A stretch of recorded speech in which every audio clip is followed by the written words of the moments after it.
In this day and age, it feels almost impossible not to follow some kind of aesthetic.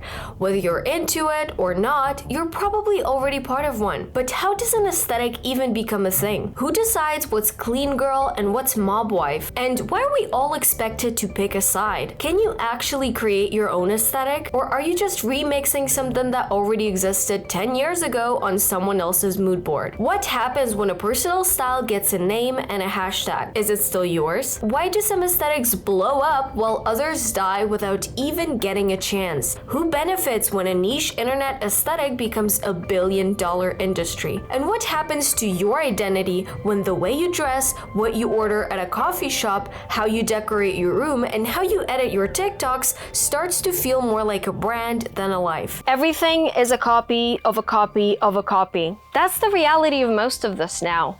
Endlessly recycled visuals, repurposed ideas, sold back to us in trend cycles that move faster than ever. By the time this video is over, I feel like the world will have already gone through several new aesthetics, each one rising and falling while I'm still recording. But that's what I want to get into, the darker side of aesthetics and cores. The part that's less about expression and more about pressure. The part that starts to feel like a trap. Hey guys, my name is Anna Durden, and let's get into it. Trends usually come from the top, from the fashion houses, designers, big players with access to forecasting reports, basically like Miranda Priestley explained in her iconic cerulean speech. They create collections based on predictions from trend bureaus. But aesthetics and cores work differently. They come from the bottom up. Yep, unfortunately, we're the bottom. They're born out of users and their interests, shaped by what regular people are into and share online. Platforms like Pinterest use their data to predict what might become popular next, so that brands have time to produce the products before that aesthetic hits its peak. It's much more complicated, but if we oversimplify the whole thing just to make it easier to understand, let's say Pinterest sees more people searching for cowboy boots, but also for shell accessories. That combination might become the next trend, coastal cowgirl, because it reflects what people are already gravitating towards. These aesthetics and cores are short-lived, hyper-specific, and move very fast, but they burn out just as quickly as they blow up. Most of them come from influencers, social media, or random cultural moments. Sometimes a film, sometimes just a vibe. But when did this whole aesthetic and cores thing actually start? Aesthetics and cores might be a big deal now, but it wasn't always like this. It's tough to pinpoint exactly when the first name aesthetic appeared, but most people trace it back to the early days of social media. Tumblr, Pinterest, Instagram, and later TikTok. Once people had the tools to share visual content and connect with others who liked the same things, these online groups began shaping and defining their own styles. Back in the early 2010s, Tumblr was the birthplace of a lot of these movements. Vaporwave, soft grunge, cottagecore, they all started here. But in the 2020s, TikTok took it to the next level, making aesthetics and cores much more mainstream and popular. And before we go deeper, here's a quick breakdown in case you're new to the terms. With core, the word that comes before it is usually the strongest element of the whole vibe. Think about Barbiecore. It's very clearly about Barbie, so the main word here is Barbie. On the other hand, aesthetic is more like a synonym for visually pleasing. The word aesthetic by definition means concerned with beauty or the appreciation of beauty. That's why on Pinterest, people search for something like Rolex watch aesthetic instead of just Rolex watch, because they're looking for that curated, dreamy, photogenic version of whatever they're into, in this case, a Rolex watch. They also want the vibe, not just the item. So how are today's aesthetics and cores different from the subcultures we saw in the 20th century and early 2000s? There is this common idea going around that modern aesthetics are basically just the new subcultures. Back in the day, you had emo kids, punks, and goths. Now it's brat girls, clean girls, and office sirens. And at first glance, it makes sense. They all come with a look, a vibe, maybe even a playlist. But if you actually look deeper, aesthetics and subcultures are fundamentally different things. Youth subcultures were built on values. They often positioned themselves against mainstream culture, and their style was a reflection of that ideology. Therefore, being part of a subculture usually meant being part of a community, sometimes closed, sometimes semi-closed, where people felt like they belonged to something bigger. It wasn't only about how you looked, it was about what you believed in. Aesthetics don't really work like that. They're not tied to any kind of belief system. They're more about personal perception, self-expression, and sometimes even escapism. You don't have to belong to an aesthetic. You just have to try it on. You can dress like an office siren one day and then switch it up and be a brat summer girl the next. Meanwhile, if you were part of the emo community, there were certain rules, and breaking them would get you side-eyed, if not completely excluded. Subcultures usually came from real life, real spaces, and real scenes. But aesthetics are born on the internet. They're open to everyone and they spread very fast. Therefore, they become part of mainstream culture way quicker. And they're mostly about visuals, so clothes, makeup, maybe even interior decor. They're rarely about lifestyle and never about ideology. To really get this difference, let's talk about the hippie movement. It was all about pushing back against the mainstream. The hippies weren't just about bright colors and flowers in their hair.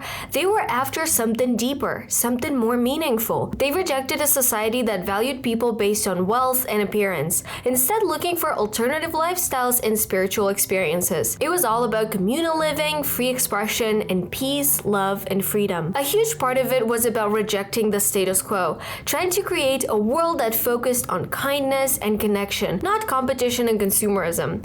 The movement also embraced creativity, from music and art to a more open-minded way of thinking.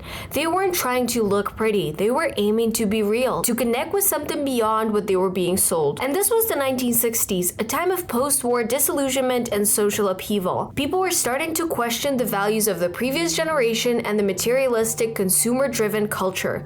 The hippie movement rose as a response, rejecting the idea that success meant living for profit and appearance. Their clothes reflected that rejection. They wore what they could find, often handmade, tie-dyed, or from thrift stores. Flowy, mismatched, colorful, and often worn in a way that didn't follow traditional fashion rules. It wasn't about being stylish, it was about rejecting the uniformity of mainstream culture. As the hippie movement gained attention, fashion houses took notice. They started to borrow from the countercultural look. By the late 60s and early 70s, the free-spirited bohemian aesthetic had become a trend itself, and a profitable one. Brands began marketing tie-dye shirts, bell-bottoms, and flower crowns, co-opting the very symbols of a movement that was all about rejecting consumerism and mainstream values. The irony writes itself. Today, when people talk about hippie aesthetic, they often mean a free-spirited, laid-back look with earthy tones, floral prints, or boho accessories. But the original message has mostly been lost. In its place, we've got new aesthetics that remix and repurpose those visuals, like modern boho chic or festival fashion. They borrow the look but often leave behind the movement's core values of peace, love, and social justice. And sometimes it even feels like the opposite, commercialized and stripped of its rebellious spirit. That's the thing with aesthetics. You don't need to change your entire mindset or join a community to be part of one. You just need to buy a few very specific things. So they're easier to enter and they're easier to sell. They're more surface level and they were never meant to be full-blown subcultures. They're just different and that's their whole point. Probably that's why we have so many of them. Aesthetics help us try on versions of ourselves without fully committing. And in general, I feel like commitment is not a very popular word in the 21st century. They give you a mood to borrow, a quick visual language to say, this is who I am for now. You don't have to change your entire life or your values. You just need the right look and you're in.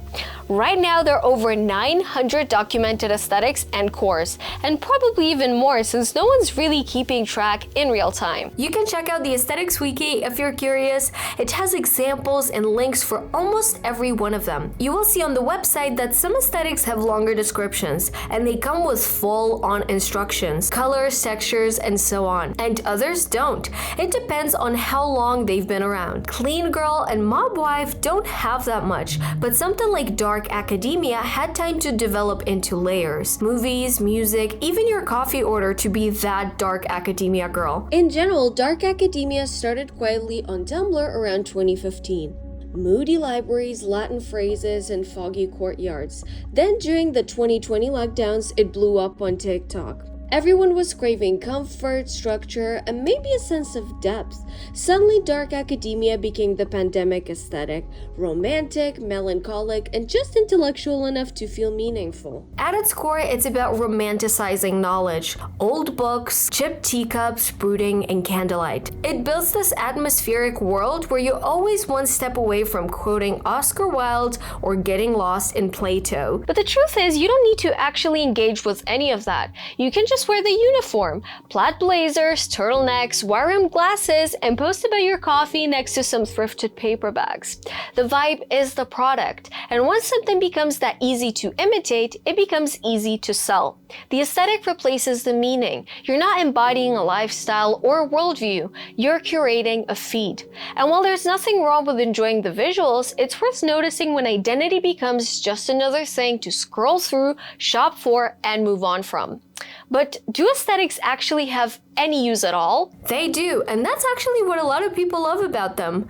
They help organize and structure content. Once you know the name of an aesthetic, you can find everything. Pinterest boards, outfit inspo on TikTok, YouTube essays, Spotify playlists, or Tumblr mood boards. Just type it in and it's all there. Aesthetics are basically shortcuts. You don't need to describe your whole vibe.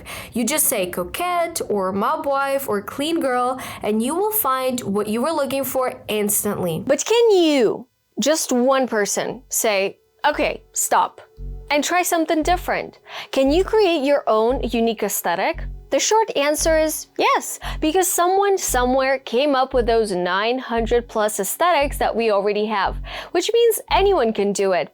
But for it to actually catch on, it usually has to hit a nerve, speak to what people want or need at that specific cultural moment. Therefore, if your aesthetic feels right for that time, it has a chance of going viral. One great example is blowcore. It can be traced back to Brandon Huntley, a content creator who at the time didn't have a huge platform. He wasn't a fashion designer or a celebrity, just a guy with a great vibe and an idea. He posted a video in 2022 wearing clothes inspired by regular football fans. You know, jerseys, track pants, sneakers, but styled in a more intentional way. And that was it. There was no manifesto, there was no big launch. It was just a look that felt familiar, but funnier, cleaner, and cooler. And it blew up. Suddenly, people who had never watched a football game in their life were dressing like football blokes. Therefore, he didn't invent the style from scratch, but he gave it a name, a frame, a mood, and that's what turned it into a trend. People related to it because it played on nostalgia, casual masculinity, and that effortless sports bar energy, but turned it into something fashion forward. It picked up momentum fast, not because it was overly polished, but because it felt like something people already knew, just slightly reimagined.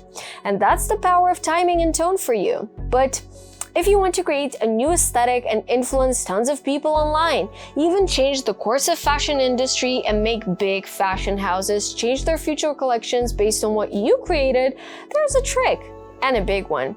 Even when you do try to create something of your own, the algorithm doesn't always let it breathe. Here's a situation. A new aesthetic is born. A creator posts a TikTok. It hits the algorithm just right, and boom, it goes viral. Blowket was one of those moments. It dropped in summer 2024 as a mix of blowcore and coquette. Sporty tees with lace skirts. Athletic meets flirty. At first it felt really fresh, but the algorithm doesn't reward creativity. It rewards patterns. So instead of encouraging personal takes, it kept pushing the same formula.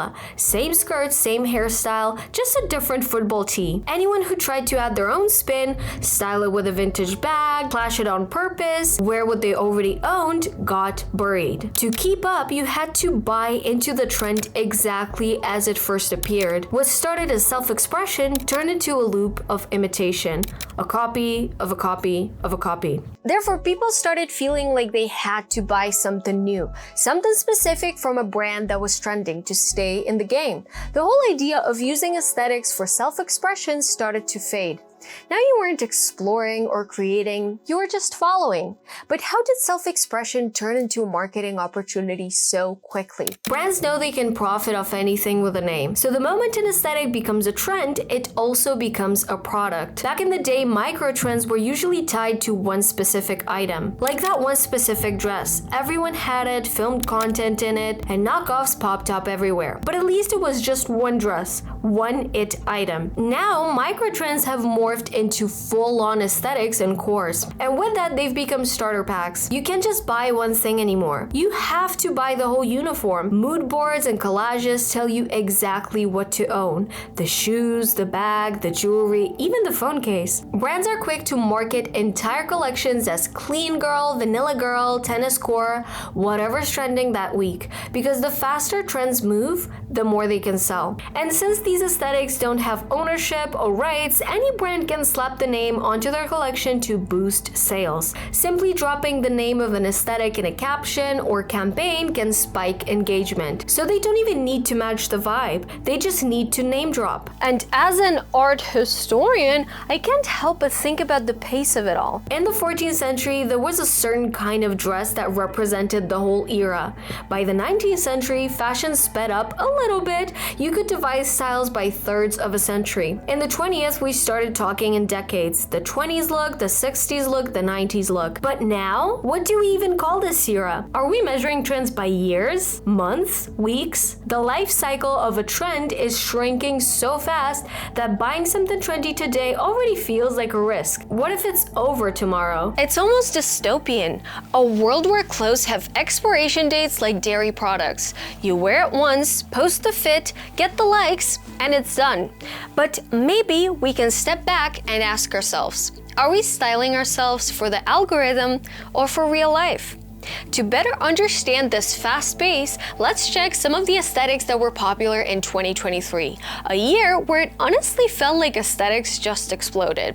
Vogue even published a whole article listing them out. Prepare your fingers and your toes to count. We had quiet luxury, no logos, just timeless, expensive-looking basics. Old money, similar to quiet luxury, but a little louder and more obvious, more headbands and tennis courts. Barbie core, bright pink, exaggerated femininity, all things plastic fantastic. Mermaid core, shimmery textures, wet look hair, sea glass colors. Ballet core, tights, wrap tops, soft blush tones, everything très délicat. Tomato summer girl. By the way, what in the world is this name? Sun-dried in Italy vibes, red cheeks, farmer's market bag, eating tomato pasta without getting any splashes on your crispy white shirt. Europe core, basically how Americans think European girls dress. Succubus chic, femme fatale energy, black, thin eyebrows, and dark lipstick. Coastal cowgirl, as mentioned, a mix of Western vibes like cowboy boots on a beach with a coastal material like shells as a necklace. Vanilla girl, like clean girl but only in whites, creams, and soft beiges. Coquette core, frilly bows, stockings, and Lana Del Rey. Bloquette,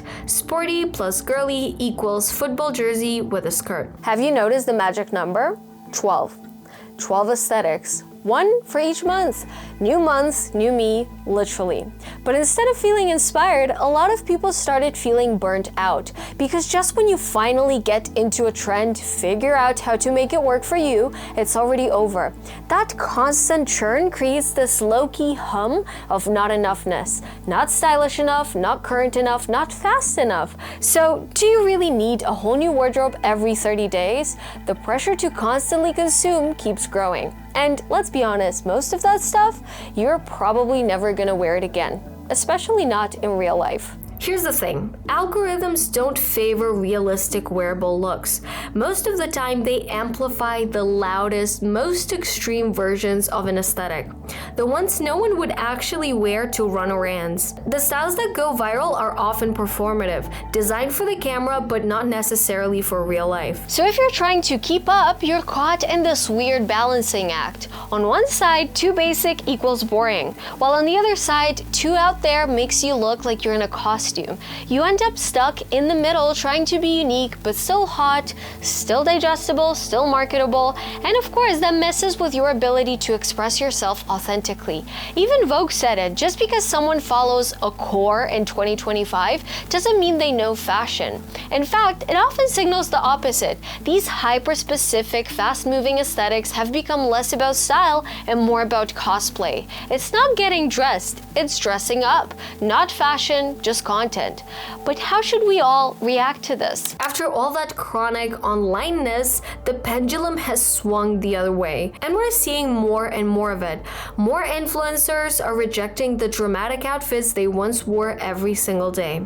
There seems to be a collective fatigue with aesthetics, cores, and microtrends, but they're not gone, not even close. Pinterest's 2025 predictions are already showing new aesthetics like sea witchery, castle core, fisherman core, and moto boho. Microtrends and aesthetics are here to stay, but how we choose to navigate them is up to us. And just to be clear, this isn't me saying we should cancel aesthetics or pretend trends don't exist. That's not the point.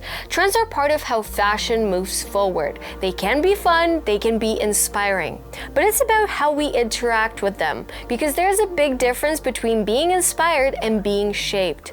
Let trends be something that opens up your creativity, not something that boxes you in. The algorithm is always going to try to nudge you toward what's trending. That's its job. But your job is different. You get to decide what sticks. And the world around you, books, people, films, random things you see on the street can offer just as much inspiration, if not more, than any curated feed. You don't have to dress like you live on the Explore page to feel good in what you're wearing. True individuality isn't about rejecting every trend just to prove a point. It's about paying attention to what actually speaks to you and then making something out of that.